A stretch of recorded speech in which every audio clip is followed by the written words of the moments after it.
کورنۍ مو اوس پرې کوچنیان درس ته کړي او موږ ځوانان دې راوتلي د ښار خواته او دا شروع چې موږ چې ماجې ته راووتلو سر طالبان راغلي وو نو بلا بس کلي خالي کړي موږ چې وو کوچنیان دورې اوس زیات خلکو لا پاس د بسایګانو او څوک چې وسایل یې شیدل هغه ووتل زیات دا جانار یې پاتې زیات ډېر کارونه پاتې دي او داسې کار کتارې سو وزشاتو زیاتو حیوانانو هر څه مکمل پاتې دي او دوی چې یو دم راشوا سو علت ټوله شپې چې نوی راغلي بیا یو او موږ غواړو چې ژر بیرته زموږ کلي په امنیت کې راشي.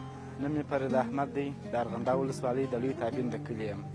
تقریبا دا 2 ورځې کېږي د پرون سهار راهیسې دا جنګ شروع سوی دی. دا دی اوس هم دوام لري. اول جنګ چې و په چرغلبه کې شروع سو پرون او نن را رسېدلي چې هغه ساحې ټوله ونیولې بالا تابین لنډی تابین چرغلبه خسروان ځکه چې اوس په لوی تابین کې جنګ شروع دی.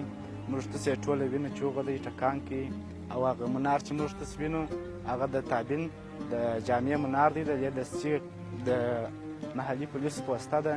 نو ځکه ورې جنګ په شروع دی د کلي مابینځ دی ورې جنګ شروع دی. نو موږ غواړو چې کوچنیان وباسو او نه موږ پرېږدي او نه هغه کوچنیان پرېږدي. عاجزې زنانې سپین ږیري ټوله ورې بند پاتې دي د جنګ په ساحه کې.